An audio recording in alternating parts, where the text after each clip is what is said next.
تلميذ ثاني بكالوريا شعبة علوم فيزيائية. فخور بزاف بالتواجد ديالي في وسط المؤسسة ديالي مؤسسة الزيتونة، وفرحان بزاف بالنتائج اللي توصلت عليها. كانت وراها مجموعة من الأتعاب، لا من الطرف ديالي أنا لا من الطرف ديال الأساتذة ديالنا.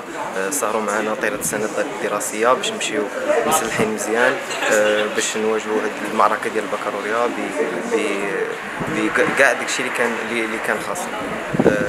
فرحان بزاف مع العائلة ديالي ومع الأصدقاء ديالي، وكنبغي نهنئ كاع الأصدقاء اللي توفقوا في الباك، حاصل على معدل 19.27 في البكالوريا شعبة علوم فيزيائية.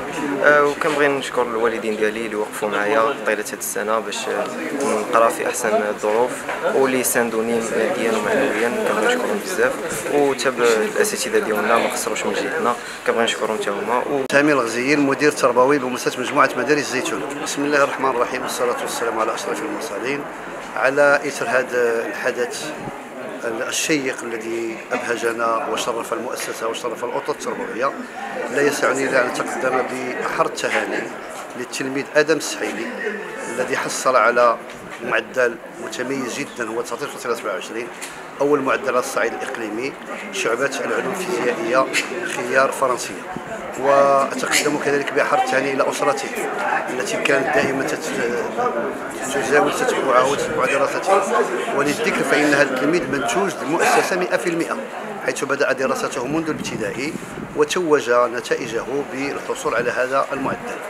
ولا يفوتني كذلك أن أقدم التهاني كذلك للتلميذ قدوري علي الذي حصل على المرتبة الثانية ب 19.15، والذي كذلك هو منتوج المؤسسة منذ الابتدائي إلى حين تتويجه بهذه النقطة في الثانوي التأهيلي شعبة العلوم الفيزيائية كذلك خيار فرنسية. وبهذه المناسبة أتقدم بالشكر الجزيل للأطر التربوية التي بذلت مجهودات كثيرة حقيقة للوصول إلى مثل هذه النتائج. وأتقدم كذلك بالشكر الكبير للمؤسس المؤسسة السيد قدوري حسن الذي يوفر جميع الظروف التربوية للمساهمة في إنجاح العملية التربوية بهذه المؤسسة. والسلام عليكم ورحمة الله تعالى وبركاته. بسم الله الرحمن الرحيم. باسم أساتذة مؤسسة الزيتون الخاصة، يسر الطاقم التربوي الإداري أن يتقدم ببالغ التهاني والتبريك للتلاميذ المتفوقين بالمؤسسة. فعلا كانت لحظة بهيجة سرت جميع الأطر. من الجميل جدا أن يرى الأساتذة والمدرسون ثمارهم تنضج أمام أعينهم.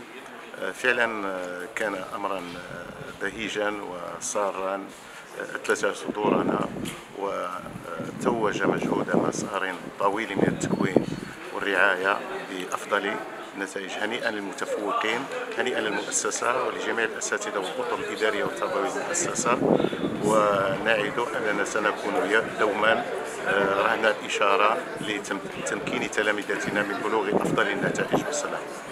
السلام عليكم. محمد معناوي، جد الابن السحيلي آدم، فهو ابن ابنتي، وكيقولوا أعز من الابن ابن الابن. أنا جد مسرور بهذه النتيجة، لأن ولدي هذاك ابني عايش معايا من ولدته ماما إلى الآن، وأنا جد مسرور بهذه النتيجة اللي جابها. والمؤسسة هي سير فيها الدري ولدي اللي كان من الابتدائي إلى الثانوي. ما شفت على هاد الأساتذة، هذا الطاقم التربوي والإداري، باش تعود إلى العمل الجدي، وأمور عندهم غادية بلا ما تفوتني الفرصة باش نتكلم على السي حسن المسؤول على المؤسسة. نعم الرجل ونعم العمل.